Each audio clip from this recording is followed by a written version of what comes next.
Okay, so in the previous class, we go through the chapter, the basic thing of hydrostatics. That means when the liquid is in rest, we describe different properties of the liquid. That is called hydrostatics. This is called hydrostatics. That means we are describing the properties of the fluid when the fluid is in rest. And the first that we seen in the previous class, that is specific gravity. What do you mean by specific gravity? Where we know the specific gravity is nothing but the ratio of the density of the substance, density of the substance divided by density of the water at 4 degrees centigrade, density of water at 4 degrees centigrade. So this is nothing but the specific gravity, right? This is nothing but the specific gravity. And after seeing the specific gravity, what we find that in case of liquid, there is a thing that is called thrust, and thrust is nothing but the force exerted by a liquid. That is nothing but the force which is exerted by a liquid on any surface in contact, on any surface in contact. And then we find the concept of pressure. What is pressure? Pressure is nothing but the thrust exerted by a liquid per unit area. That means this is nothing but the thrust which is exerted by a liquid on any liquid.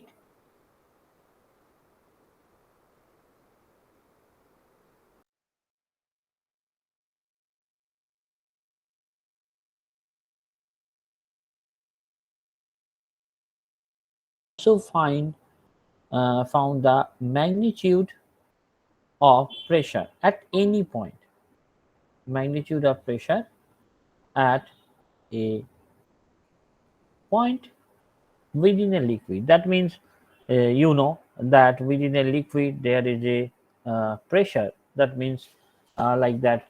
In case of submarine, when we use the submarine, what do you mean by submarine? Means that actually traveled within a deep, in the sea. So the thing is the distance uh, is, this is thousands or 2000, 3000 meter below the ground. So what will happen? There is a huge pressure on the submarine when it is traveled, through the within the water. So what will happen? You have to, devise a particular mechanism such that the submarine can sustain with the external pressure.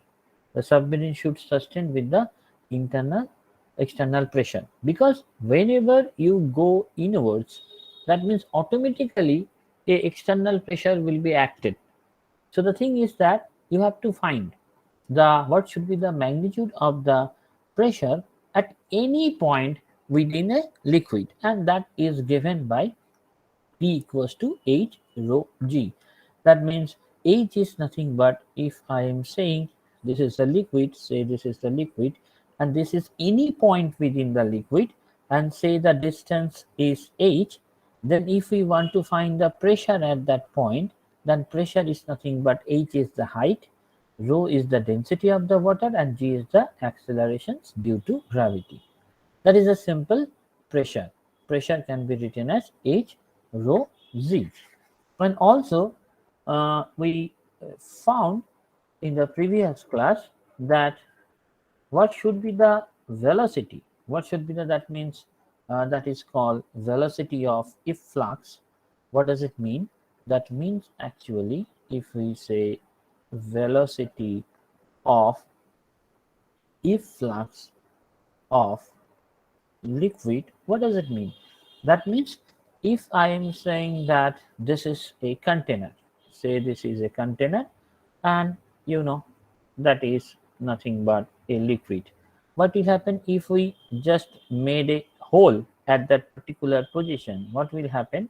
The liquid will be flowing outside. Now you have to find what should be the velocity of this. That means at which velocity the liquid will be out of this thing, and that is directly formula, we prove it, but in that case you will see the video, you will understand the thing. But the answer is v is equals to root of r gh, that is the corresponding velocity with which the liquid will be come out from the you know come out from this particular hole, and that height is nothing but h.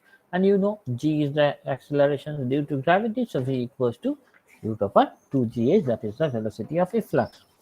And one important thing that we study, what we know, that say if this is say a body like that, say this is the thing, that means what we know, the water will be filled there, say.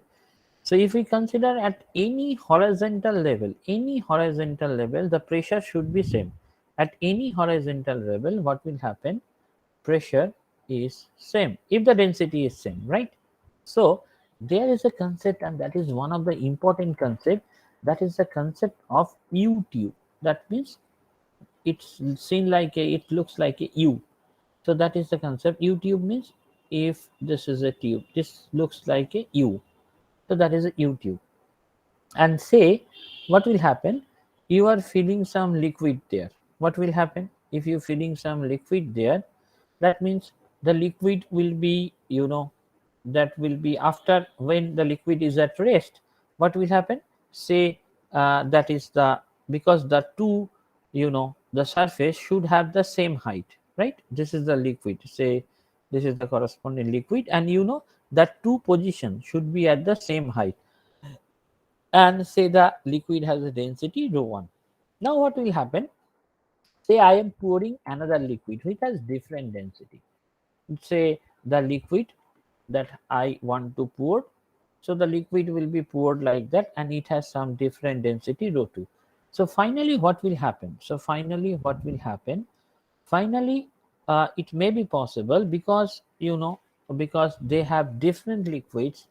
So say finally what will happen, that liquid will be give some pressure to this liquid, and this liquid say move upward, right? Because they have different density, so the surface is not same for the both liquid. Say the blue liquid that will be pressurized by the red liquid, so what will happen, that particular liquid will be say move upward, ये liquid थोड़ा सा ज़्यादा ऊपर में उठ जाएगा, and the red liquid जो है that will pressurize this. So what will happen in that particular case, if I am talking about the red liquid, then this red liquid is like that. Actually initially that will be in that, when I am pouring this red liquid, that red liquid will give some pressure, you can say, to this blue liquid, so the blue liquid will raise some height, and as well as the red liquid final at equilibrium state, it should be look like. So if I am saying that this particular distance, say this is h2, so if I am saying that at the same horizontal level the pressure should be same, so that means if this is a horizontal level, that means pressure at that point, say p1, that should be pressure at p2, and this height is nothing but say h2. So what we know, that pressure p1 that should be equals to p2, because they belong to the same horizontal level. This is same horizontal level. So if this happens, for P1, this is H2, rho 2, and G, because I am saying the density is, you can say the density is, say for the red liquid, this is the height H1, I'm sorry, this is a density rho 1, and for the red liquid, the density is rho 2. So for P1, that is h1 rho 1 g, that should be equals to h2 rho 2 g, because at p2 point the height is h2, the density is rho 2, and g is the gravitational acceleration. So h1 rho 1, that should be equals to h2 rho 2. So you can say h1 by h2, that can be rho 2 by rho 1. That means this height is inversely proportional to the density. That is inversely proportional to the density. And the thing is that, from that particular thing, we developed a law. That law, I think you know that particular law, the law that is named as Pascal's law, that is called Pascal's law. So what is Pascal's law? That means the pressure which is applied at any point of a confined liquid, that is transmitted with undiminished magnitude in all directions through the fluid and acts normally on the surface in contact with the fluid. What does it mean? There is an experiment. Say this is the corresponding a container, and say what will happen. I am giving a piston. Piston means if I give some pressure, that will be goes internally, and there are also some piston is there. There are also some pistons are there. Now what will happen? And the liquid is poured there, right? Liquid is there. Now what will happen if P1, a pressure P1 is given, and the you know that particular piston will be moved in a x distance inward, then what will happen? The all the piston, that means if I'm giving this pressure P1, this pressure P1 is all through the piston. That means pressure P1 is distributed throughout the liquid. And what will happen if I am giving distance x is being pushed, then all the pistons are moving outward with a distance x. That actually experiments showed us that when I am giving a pressure P in a confined liquid, then what will happen? That particular pressure in a confined liquid is transmitted with undiminished magnitude in all directions through the fluid, and that acts normally on the surface in contact. That means this is the Pascal's law. That means pressure that applied, we are giving a pressure P at at any point of a you know confined liquid, confined fluid, that is transmitted, that is transmitted with undiminished undiminished magnitude in all directions, through the fluid, through the fluid, and acts normally, that will act normally on the surface in contact, on the surface in you know contact with the fluid. And this particular Pascal's law, that means that Pascal's law, by using this Pascal law, we do a beautiful thing that is called the principle of multiplication of thrust. That is called principle. This is principle of multiplications. Principle of multiplication of thrust from Pascal's law, and that is one of the important thing in your you know in your boards also. And the examples that are given, you just see mm, where it applies, then you will understand the thing. All that. um, uh, the thing is, when a car is moving towards you, what will happen? It is very difficult for you if you want to stop the car, because it is coming towards you with a very high velocity, right? You are giving lots of force, but still you know you are not able to stop the car, and it hit you, and there are maybe some injuries. But the thing is that the driver who was sitting within the car, he is just pressing a simple brake, right, with a very less pressure. what will happen? The car stops. Now you imagine you are giving a lots of force and you are sitting outside the car is moving towards you are trying to stop the car, you are not able to stop the car because the velocity at which the car is coming is very high. But the driver who was sitting within the car, he has just given a simple pressure. And what will happen? The car stops. So what thing you can deduce? তুমি বাইরে থাকলে you are giving lots of pressure, but that will not work.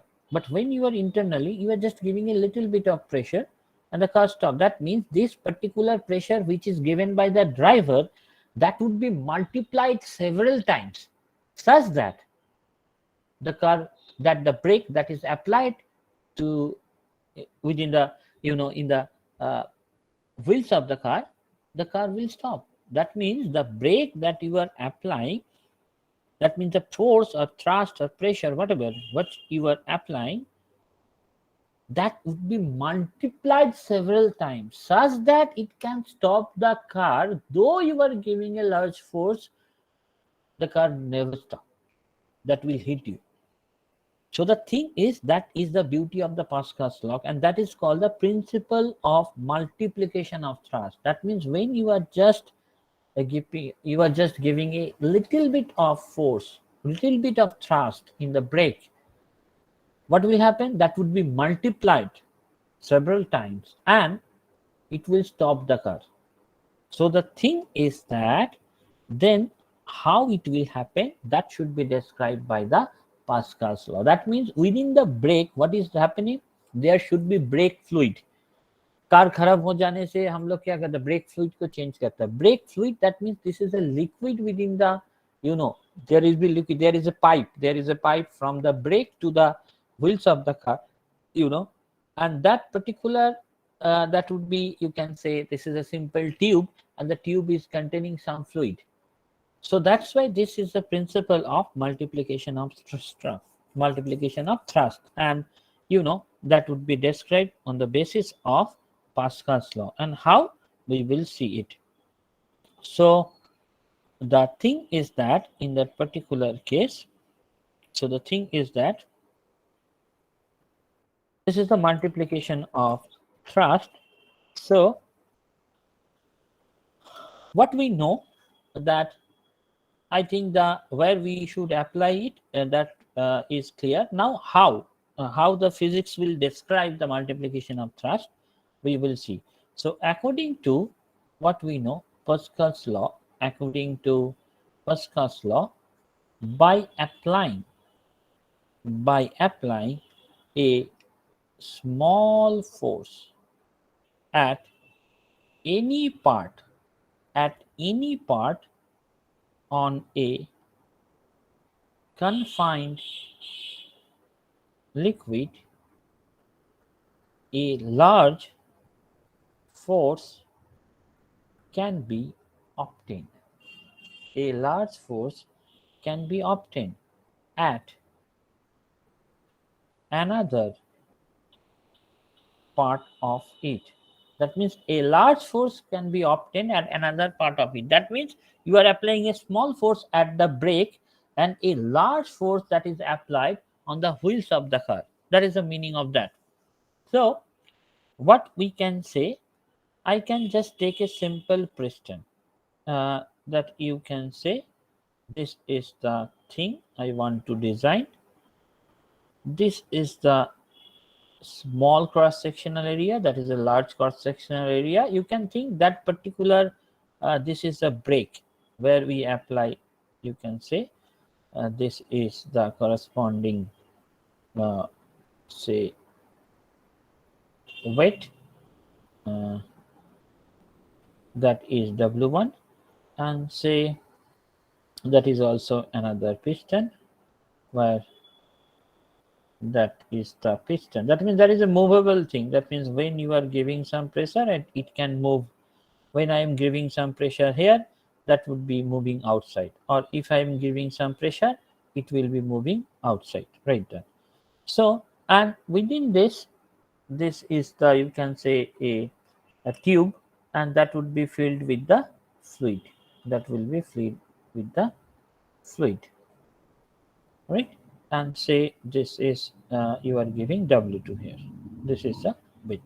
So what I am saying, let the cross sectional area of the narrow cylinder narrow cylinder be small a, and that of the wider cylinder be b. This is the area of cross section. And now say a load W1, that means you are applying a brake means you are just W1 load. This is, you can say, you are just pressing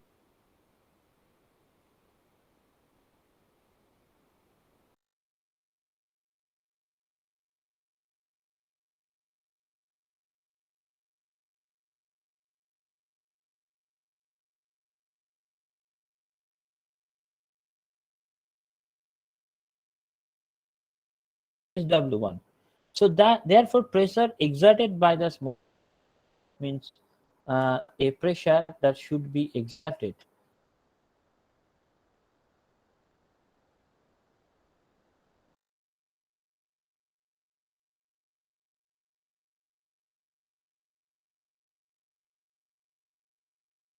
are smaller by the smaller piston is W1 by A, that is called area. 1 by A, that is called area.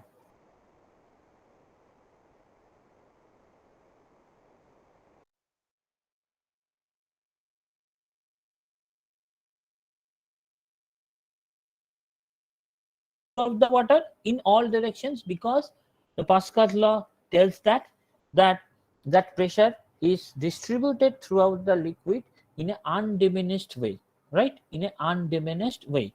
So you can say in that particular case, according to the Pascal law, so according to the Pascal's law, what will happen? That particular pressure is transmitted. This particular pressure is transmitted in variable throughout throughout throughout the water in all directions, and acts upwards on the larger piston. That means that particular pressure, that means what is the pressure? Pressure is this force by area. Area is cross-sectional area is taken as A, and this cross-sectional area is taken as a B. That means this particular pressure will be distributed. This particular pressure will be distributed throughout the liquid, right? So this pressure is also been, given to this piston, larger piston. So what we can say, what should be the thrust? What should be the thrust or force exerted on the larger piston? Force is nothing but the pressure multiplied by the area. That means what is the pressure? The pressure is this W1 by A.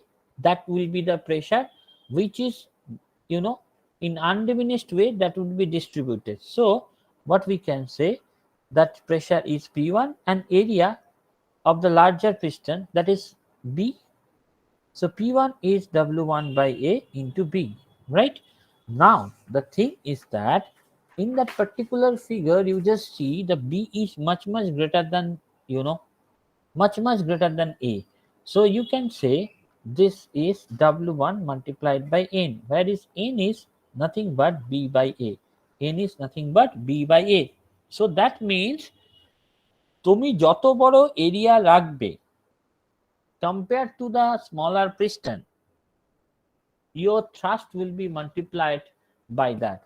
That means if B by A ratio যত বড় হবে তত বেশি force apply করা যাবে। That means if the ratio of this area is much greater, then also the pressure or thrust exerted on the wheel, that should be also greater. So that means there is a very small tube.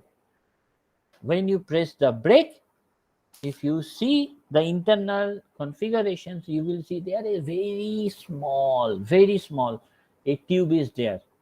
And when you apply at the brake, that the area of the tube will be increased, so such that when you apply a very small pressure, that will be multiplied several times depending on the areas, and the brake will be applied. That is the main principle, and that is called multiplication of thrust. So the main thing is a thrust that is n times, a thrust that is n times the applied force, n times the applied force, that will be effective, that will be effective on the larger piston, that will be effective on the larger piston. Larger the value of n, that means larger the value of a area B compared to that A, will heavier the weight W2 compared to W1. Now the questions that may comes in your mind, that okay, I understood that how the thrust will be multiplied.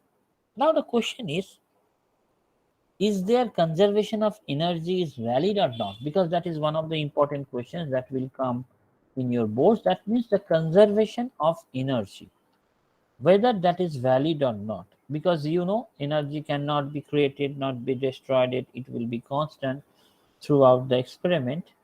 So conservation of energy in case of conservation of energy in case of multiplication of thrust, in case of multiplication of thrust, conservation of energy in case of multiplication of thrust. So in that particular case,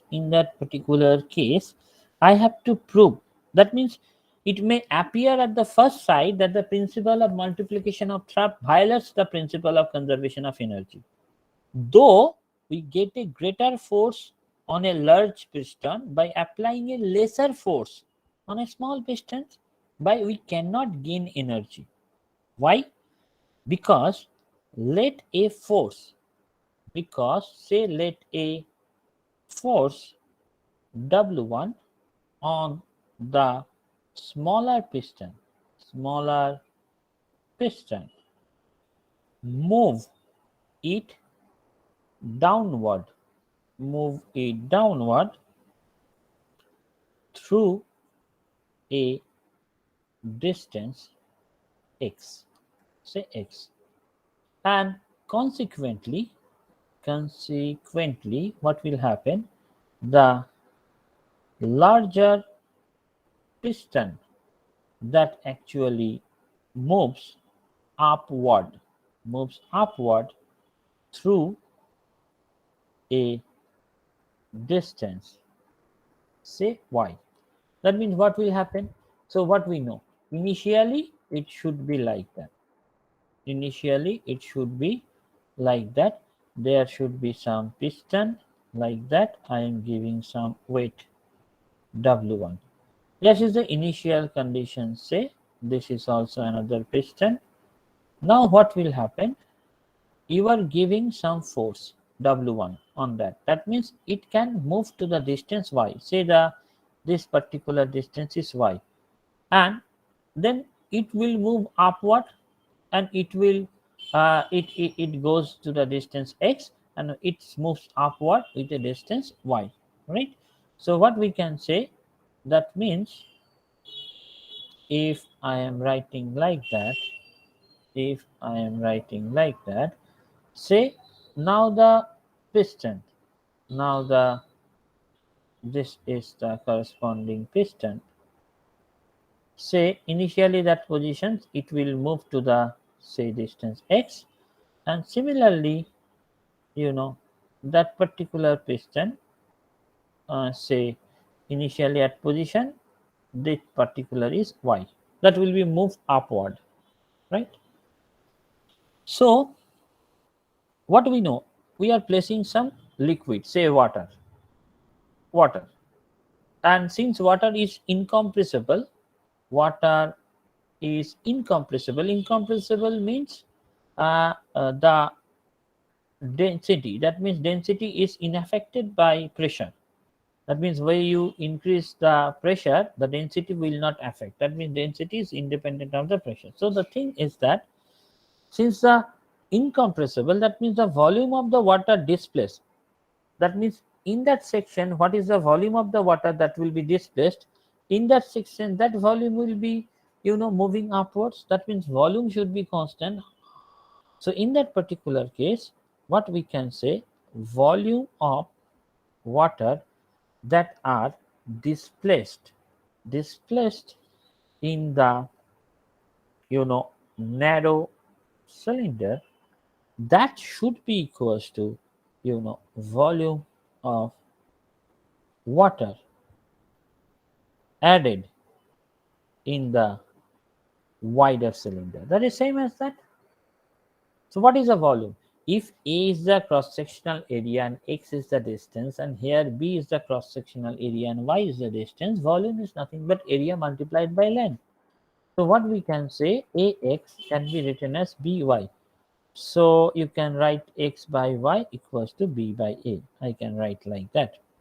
So now what we have to show, that work done on the smaller pistons, that should be equals to the work done by the larger piston, that you have to show. So in that particular case, what we have to show, that work done on the smaller piston, if I can prove that work done in the smaller piston that should be equals to work done in the larger piston, then that's well and good. So work done by the smaller piston, this is W1 multiplied by X, because force multiplied by displacement, force is W1 and displacement is X, and you can say work done by the larger piston, because this larger piston is moving y distance, and I am saying that W2 is the corresponding weight. So I have to prove W2y, that should be equal to W1y, that I have to prove.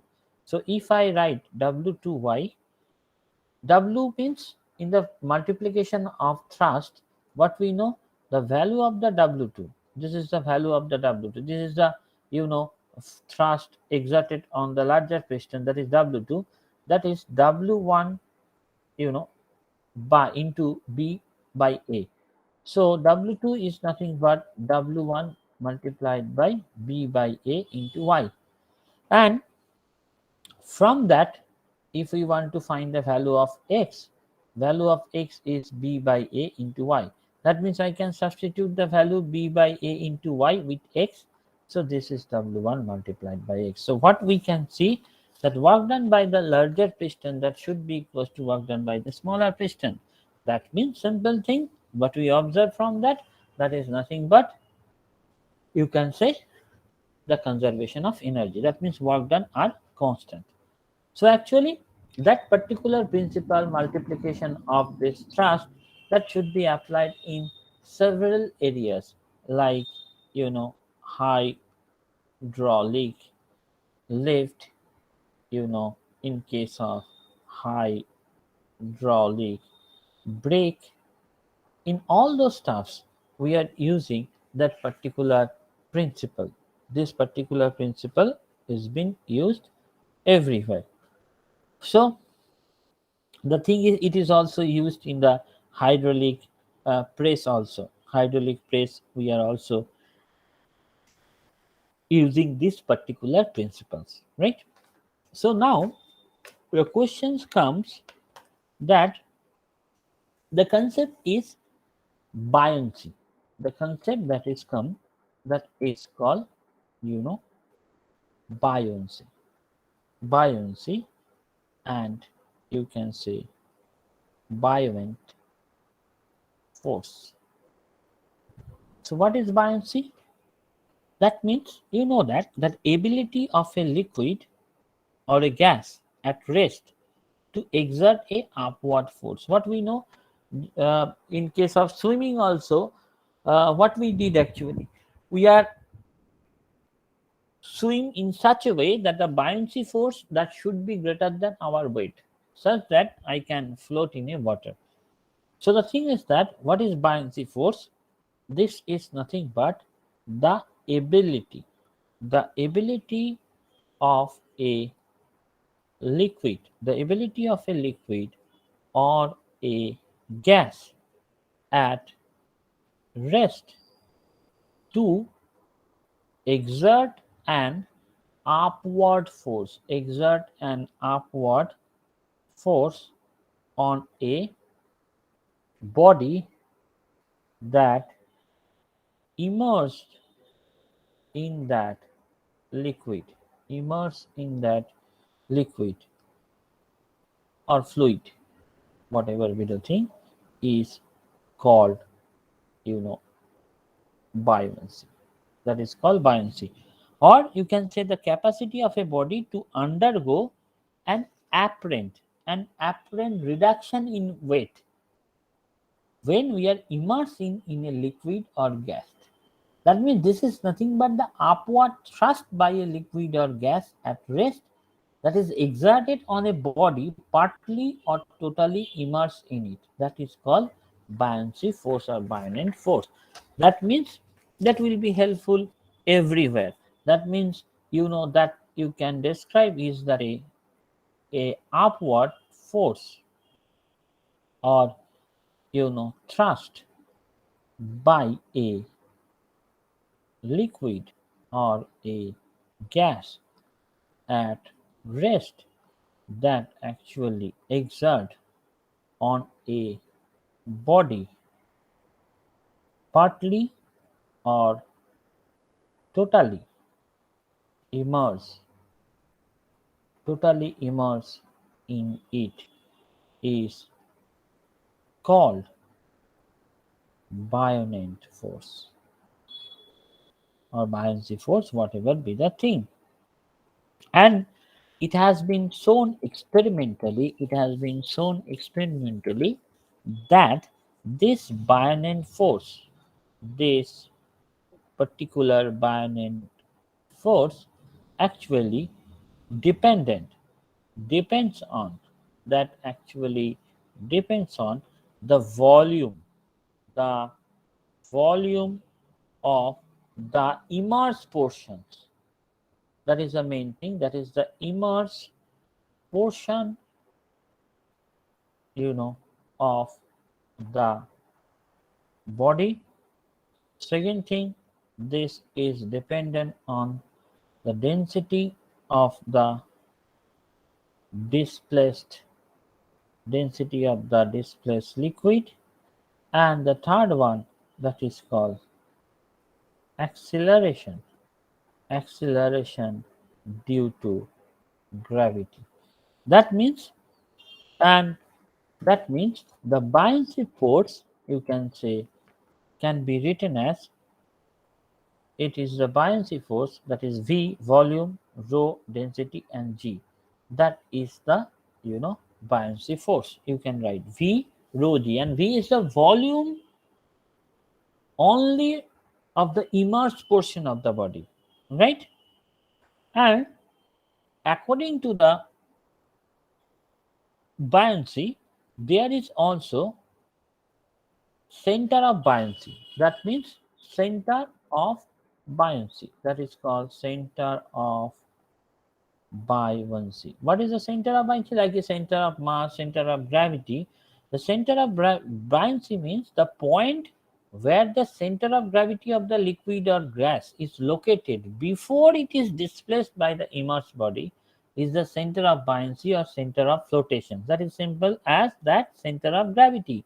That means the point where the center of gravity, where the center of gravity of the liquid or gas is located before it is displaced, before it is displaced by the immersed, displaced by the immersed body, is the center of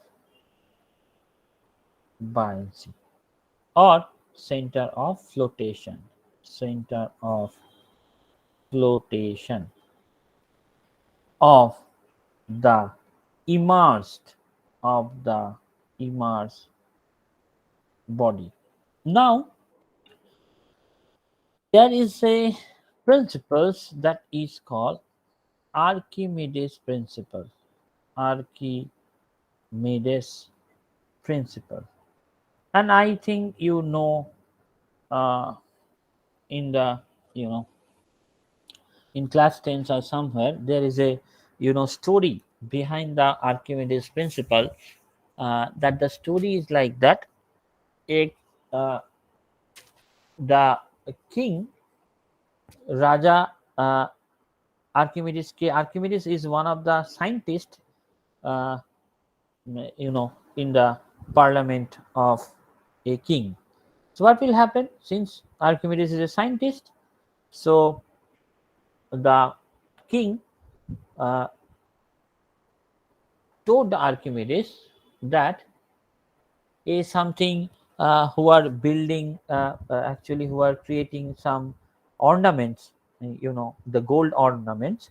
The king actually build his, the king actually gave 1 kilo of gold to the maker, uh, and the maker will give you a you know what a something, I think the ornament to the king.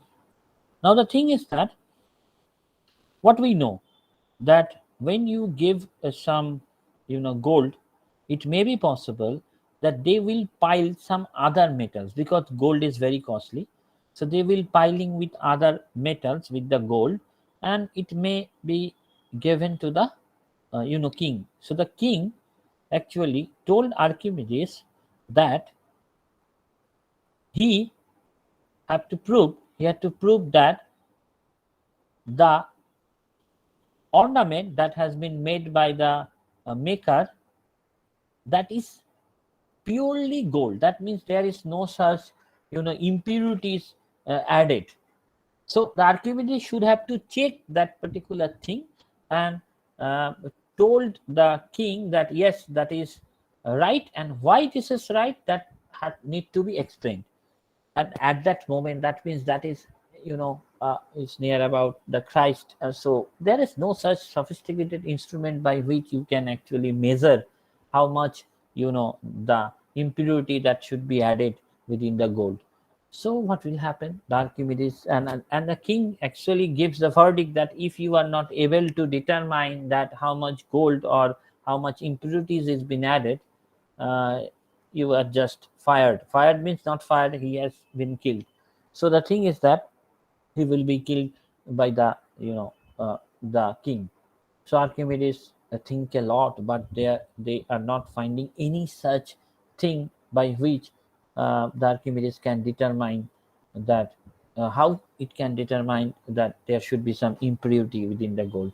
At that moment, the Archimedes actually is going to bath, because uh, uh, the thing is that he's already been thinking about that, because the king already given verdict that if the Archimedes will not able to solve the thing, he will be punished to sentenced to death. So uh, the thing is that there is a bathtub that would be filled with the water. Then the Archimedes just jumped to the bathtub, and Archimedes noticed that when he jumped to the bathtub, the same amount of water that has been, uh, you know, just moved outside from the bathtub. Then he thinks, and at that moment he just ran to the king's parliament and told him that yes, I can find a way by which I can determine what. How can he determine? Actually, uh, he takes 1 kilo of gold, normal gold, and uh, they just uh, fell the gold into a water, and how much water will be displaced, and when the maker will give the ornament, he will also do the same thing and see that whether the same amount of water would be displaced or not. So by this checking, Archimedes can determine this thing, by which the Archimedes actually developed these particular principles. So the thing is that the principles is that means when a body that is totally or partly immersed in a liquid or gas at rest, it appears to lose a part of its weight. And this apparent loss in weight, that is equals to the weight of the liquid or the gas displaced by the body. So the thing is that how much amount when he place the ornaments is some amount of liquid will be displaced, and when he place 1 kg of gold, it should be, if it is there is no impurity, the same amount of same volume of water should be displaced. If it is not happening, that means there will be something mismatch. So what will happen? Archimedes principles is that when a body is totally or partly immerse in a liquid or gas at rest, it appears to lose a part of its weight, weight, and this apparent loss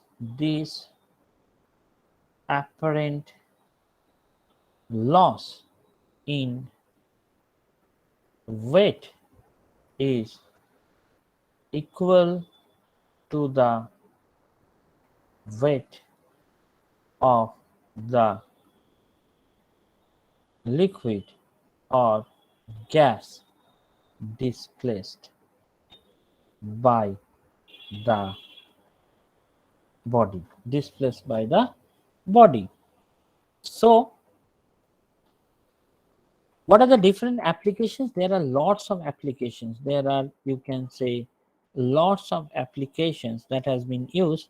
Like by using Archimedes principle, I can find the volume of solid of any shape, because I just drop this particular solid into liquids. The liquid that has been displaced, if you measure that, you can also find the volume of a liquid at any shape. You can find the density of a substance. If you find volume, you can easily find the corresponding density. The amount of constituent element, the amount of the constituent elements elements in a piece of alloy, that means alloy जो जो metal से मतलब build हुआ है, you can find the amount of the constituent element when we made an alloy made of two element. That means you just use the Archimedes principle and you can find the amount of the constituent element in a piece of alloy made of two element. And also you can find whether a body is solid or hollow, whether a body is solid or hollow. That is also you can find from this. So Mm, you just think of that.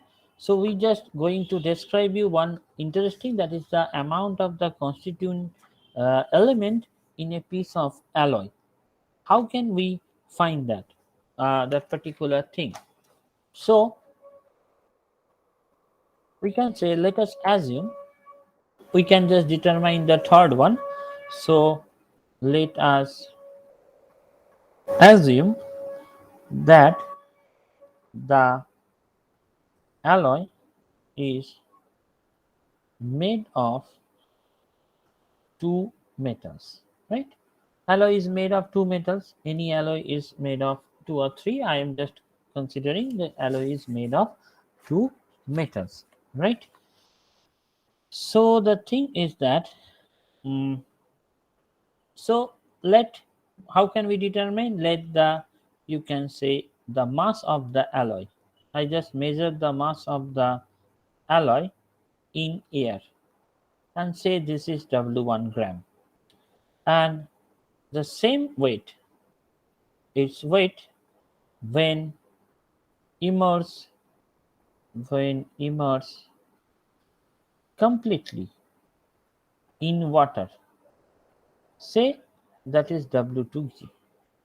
So what we know, when we place in a water, it will, you know, a volume will be displaced. So according according to the principle, according to the principle of Archimedes principle, Archimedes, what we can make, the volume of the alloy, that is nothing but W1 minus W2. Volume means this, you can say this is nothing but W1 minus W2. So now we can assume that the amount of metal A in that alloy is x gram. So what we can find? Let us assume that the amount of metal A in that alloy is x gram, right? So that means amount of the metal B in that, if W1 is the weight and X is the alloy A, that means the rest of the thing are alloy B. So if the densities are rho 1 and rho 2, and if densities of the metals A and B are rho 1 and rho 2 gram per semi cube, then what we know? Volume of metal A, that means x gram mass divided by density, and volume of metal B, that is W1 minus x by rho 2. And by Archimedes principle, the total volume, we already found it from the Archimedes principle, that total volume is nothing but W1 minus W2. So what we can say, that x1 by rho 1 plus W1 minus x by rho 2 is equal to W1 minus W2. So if we solve, then we can find the value of this. That means if we know the density, we can find the constitute material, and that is the corresponding formula. That is very important when you solve different problems. So by Archimedes principle, we know that that can be possible, right? So that can be possible. So we will see just a little bit thing. So what we can say, mm, uh, the thing is that, what we can say, that when, what are the forces acting on a body in a liquid?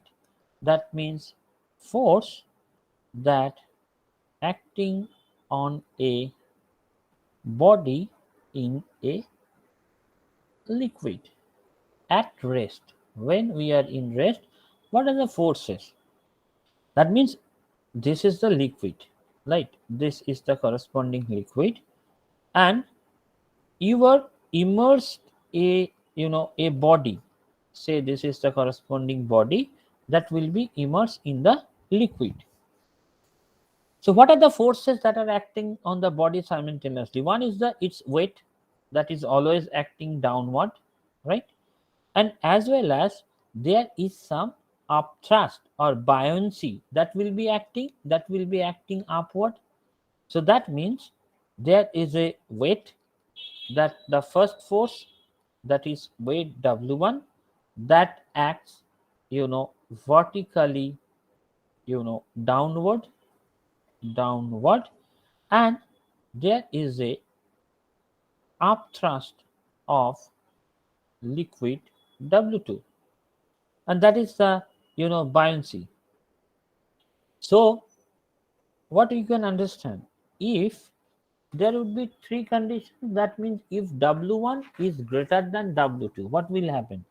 If W1, if I am considered the case when W1 is greater than W2, that means weight of the body that will be greater than the weight of the displaced liquid by the body.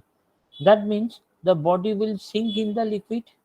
That means in that case the body will sink in the liquid if this happen. And what will happen if W1 equals to W2? That means weight of the body that should be equal to the weight of the displaced liquid. Then the body will float. Then you can say that body will float. And the case 3, that means, if W1 is less than W2, that means the weight of the body is less than that of the displaced liquid by it, then the body floats, remaining partially immersed in the liquid, right? Then the body, you know, floats, remaining partially immersed in the liquid, partially immersed in the, you know, liquid. That is the thing. So there are some properties of a floating body. There are some properties of a floating body. There are some properties of the floating body. So, or you can say that this is the condition of equilibrium of a floating body. You know, condition of equilibrium of a floating body. So the thing is that what we know, that two equal and opposite forces act on a floating body. One is the weight of the body that is acting downward. We will see that. We already seen that. And another is the upthrust of the liquid which acts in the upward directions. So if we want to restore the floating body in equilibrium, that two forces must act on the same straight line. That should be act on the same straight line. Otherwise, these two forces that will constitute a couple and will produce rotational motion in the body. What I'm saying is, you just see what we know. If this is a force and if this is the same force but in opposite directions, that will create a rotations. Now, there are two forces. One is the weight of a body and another is the upthrust. If this is W1 and W2. And now this is the equal and opposite force, then it floats. Now that should be act. That means to restore the floating body in equilibrium, these two forces must act on the same straight line. Otherwise, if they are not in the same straight line, it will produce the rotational motions, right? So if I'm saying this is the condition of flotation, What are the condition of flotation? That means the weight of the floating body that must be equal to the weight of displaced by the displaced liquid by the body. That is similar, W1 equals to W2, and one is the condition of equilibrium. Condition of equilibrium. What is this? That means the center of gravity of the body and the center of buoyancy. We know that. What do you mean by center of buoyancy? That must lie on the same vertical line.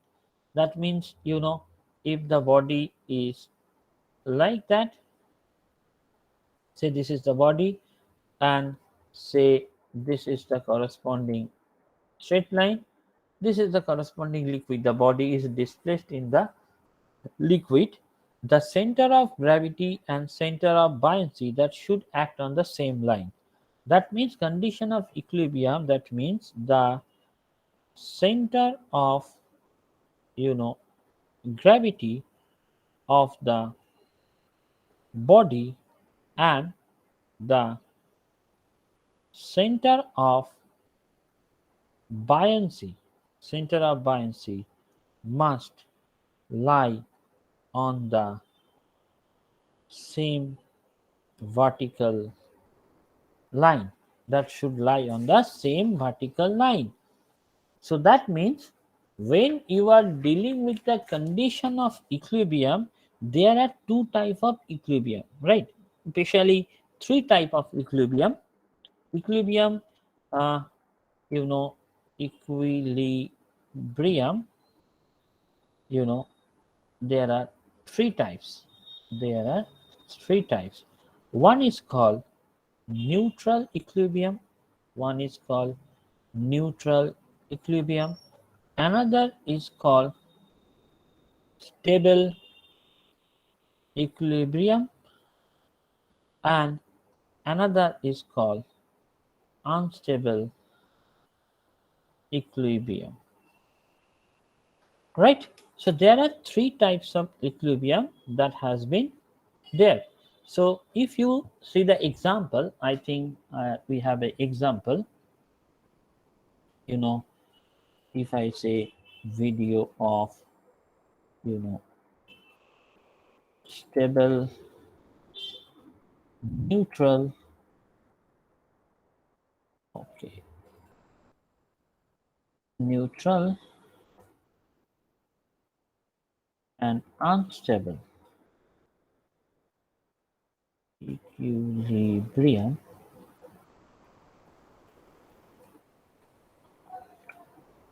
So if you see that, you can see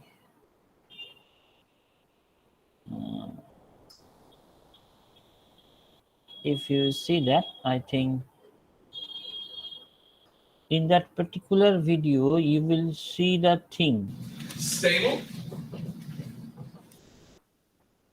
If I think that is not given in that, but just a minute.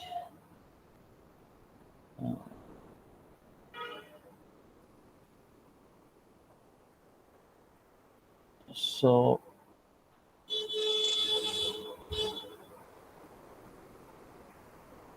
if you see that particular thing, when you are just pressing a ball, whatever be the positions, that will be always in a stable positions, right?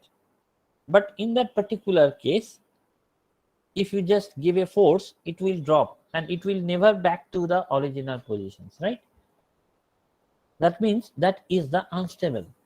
The first one is a stable, when you just throw a ball, and in that particular case, that would also be, you can say, the stable. That means in that particular case,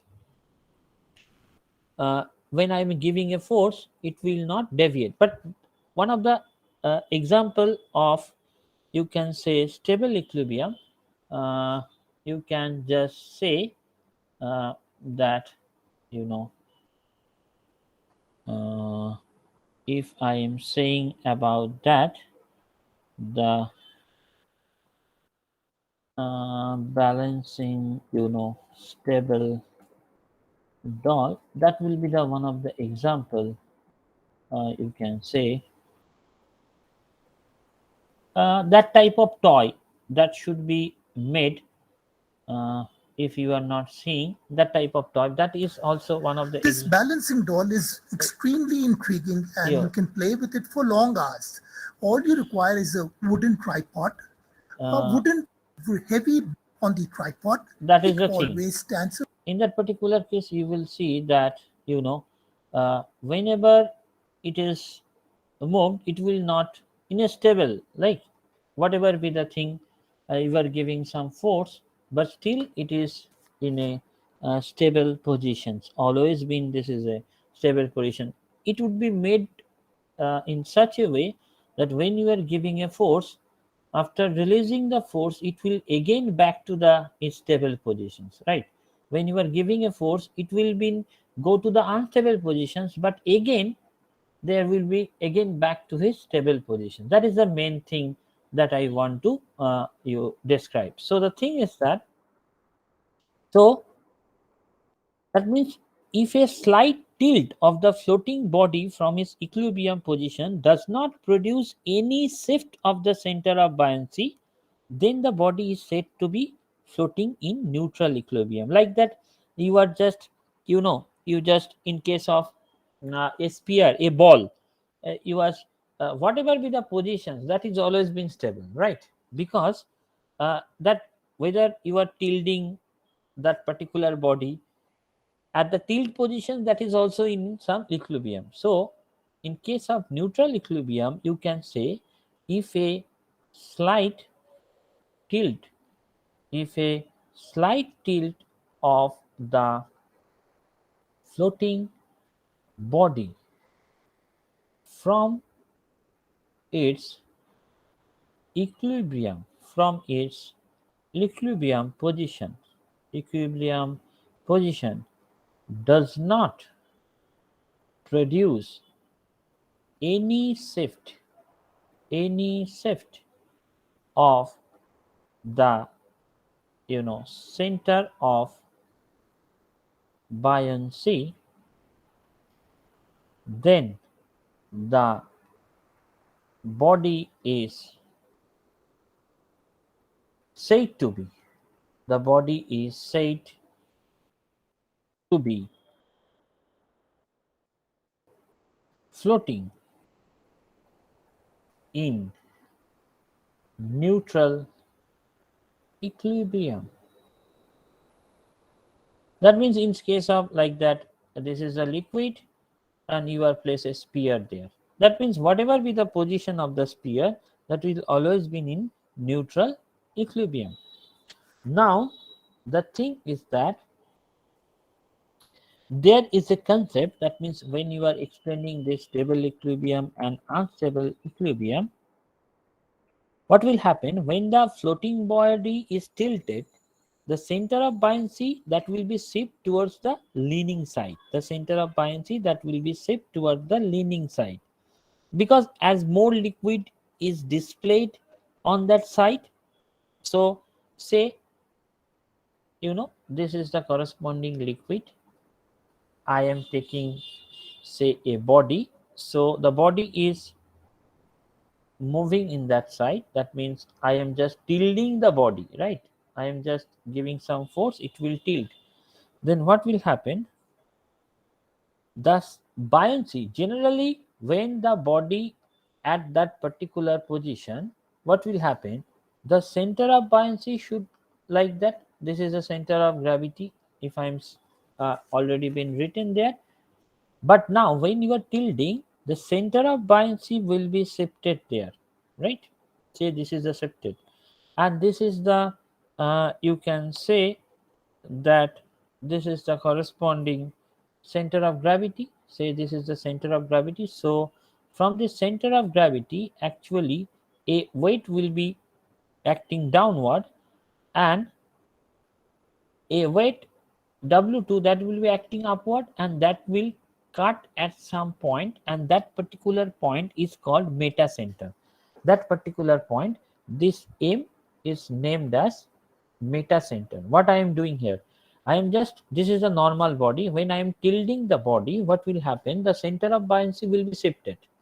And if the center of buoyancy will be shifted, from the center of buoyancy, the buoyancy force is acting upward, and from the center of gravity, the weight will be acting downward. So if we just draw a straight line, it will cut the axis at certain point, and this particular point is known as meta center. That particular point is known as meta center.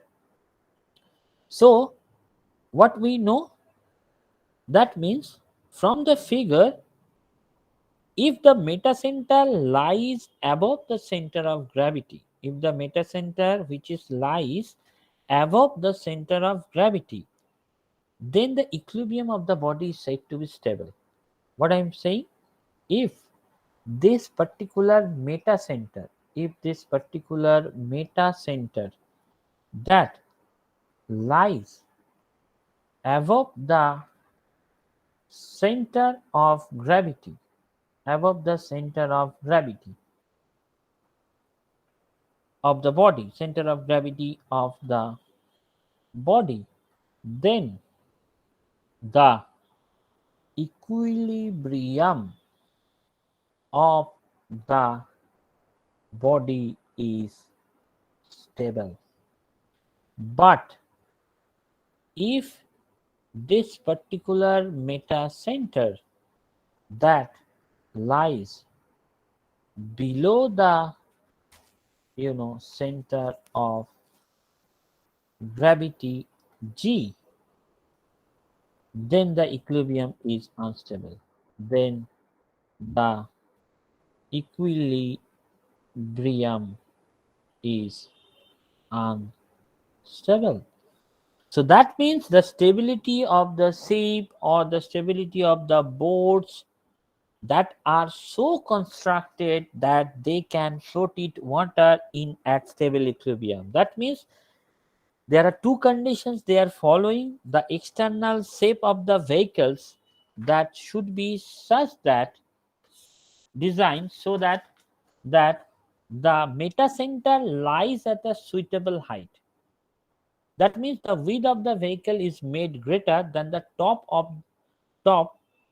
That means the width of the vehicles is made greater at the top than at the bottom.